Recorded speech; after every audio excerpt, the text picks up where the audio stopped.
Now, kind of like au gratin potatoes, but only we're using sweet potatoes instead of white potatoes. And we're not putting any cheese in this because I don't think that sweet potatoes need cheese. No. This is going to be a lovely, delicate, creamy side dish. And sweet potatoes are going to cook fairly fast. This is take about an hour in the oven. I have 3 large sweet potatoes in here that I have sliced on a mandolin, but you want them thin so that they cook properly and that they don't take forever. This way they break down, they release their starch, and they get creamy along with the sauce. What we're going to do is we're going to add some seasoning, a teaspoon of salt, cracked black pepper, and this is to personal taste. If you like a lot, put a lot. If you like a little, put a little. If you don't like any, leave it out. Now I'm just going to give this a toss. I'm going to add some freshly grated nutmeg. I would say about 1/4 teaspoon. Into the casserole this goes.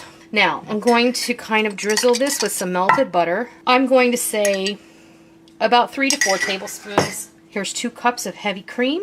You can use half and half if you like, but please do not use milk or skim milk because it will not render you the desired result. I'm just going to come in here with a spoon and I'm going to zhuzh this around a little. Just kind of make sure that it's as even as possible so that one end isn't too thickly piled with potato slices and one end is too thin, because then it will just cook unevenly and that isn't good for anyone. Okay, now I'm going to go ahead and I'm going to top this off with a piece of parchment just like that. My foil and seal it up rather well, and into the oven. I'm going to put mine right on top, and that's going to roast for about an hour. You're going to want to cook the sweet potatoes until they are tender. When you poke a knife in them and they're tender, and you can test them and they're done, and then we'll come back and I'll show you what they look like. Okay, I just took my sweet potato, my scalloped sweet potatoes out of the oven, and they are fork tender. So now what we need to do is I'm going to pop these back in the oven without the foil, and I'm going to let these brown off for just about 15 minutes. When it's time to bring them out, I'll come back and I'll show you what they look like. All right, we're going to take out our sweet potato, scalloped sweet potatoes, or sweet potato gratin, if you want to call it that. We let it cook for 15 minutes uncovered, and it's perfect. It looks beautiful. This is exactly how you want it to look. Now we're just going to let it sit and hang out. This is a beautiful scalloped sweet potato casserole.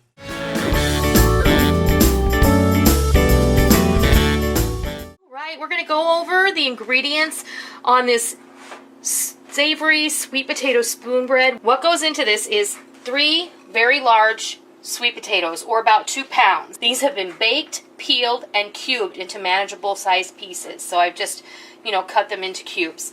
Now we're also going to need 1.5 cups of whole milk, 1.5 cups of the stock. We're also going to need 1 cup of heavy cream, 1/2 cup of maple syrup, 1/4 cup of yellow cornmeal, 4 eggs, 1/2 cup of all-purpose flour, 1/4 cup of butter, and then our seasonings.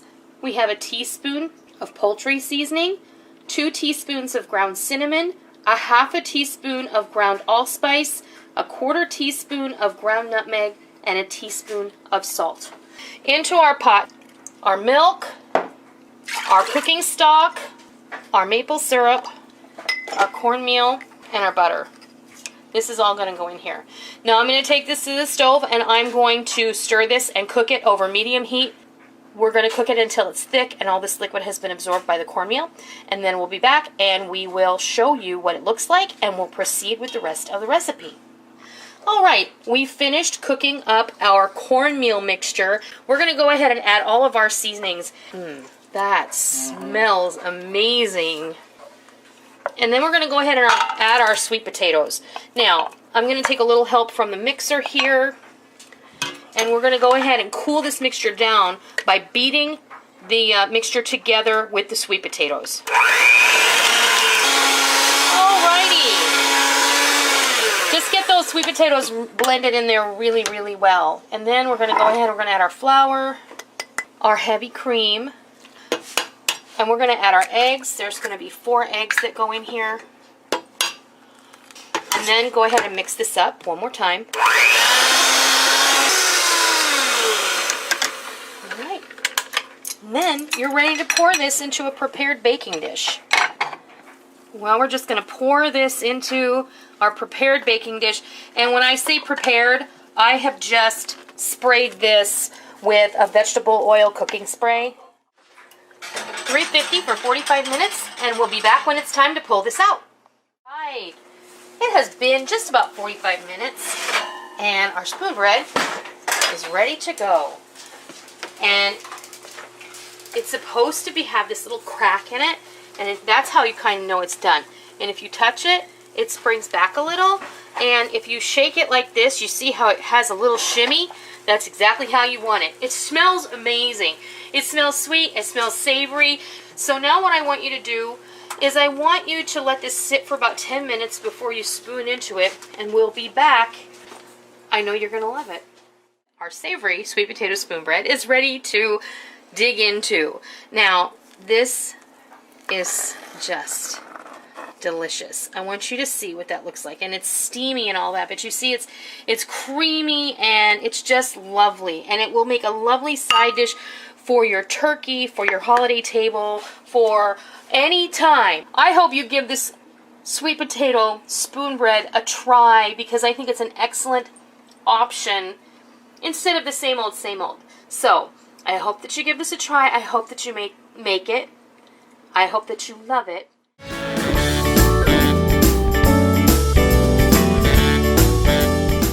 You're going to want to bake off your sweet potatoes, cool them. What you're going to want to do to make your sweet potato boats is you're going to take a tablespoon and just scoop it out. I'm going to stick this in a bowl over here, like that.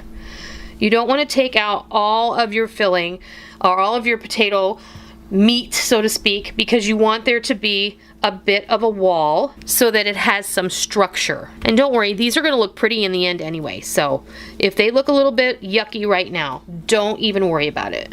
Is all of our sweet potato insides. I'm going to add this little bit of heavy cream in here, and I'm just going to beat this together.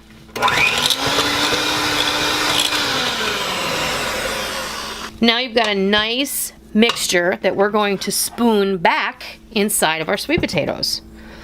So we need to divide this up 4 ways.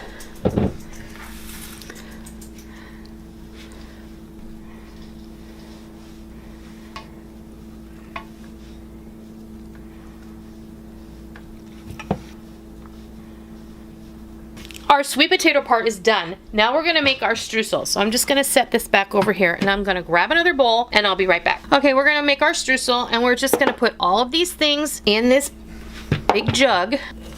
I love, you know, what we call chop and drop kind of things. My butter's been out a little while, so it might be a little on the soft side. When you do yours, please use cold butter. You gotta get your hands in here now, okay? And what you're gonna do is you're gonna create this crumbly, delicious streusel. So just keep working this with your hands until you get what resembles a beautiful streusel with different sizes of crumbs. And sometimes you can get both of your hands in there. You don't want there to be any dry portions of flour left behind. You want that all to be incorporated into the mixture. And that's how you want it, right there.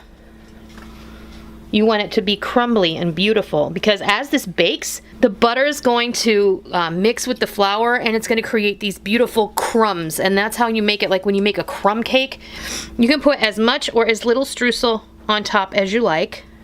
What we're going to do is bake these off for you today. These are only going to take about 30 minutes in the oven. Just give them a little bit of a pat down like that, because you want everything to hold together when you have to transfer them. I'm going to put these in a 400-degree oven for 25 to 30 minutes until everything is bubbly and the streusel has set and become crunchy. And then I'll bring you back and I'll show you what they look like when they're ready to serve. There you have it.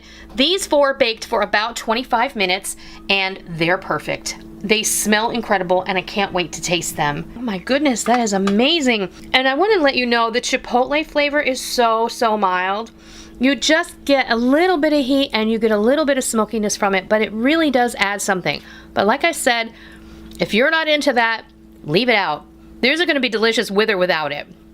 And if you want more chipotle flavor, you can feel free to sprinkle some more chipotle powder right over the top. But this gives it a nice mild heat in the back of your mouth, and it's going to be great. Very subtle. Oh, it's good. I hope you enjoyed this.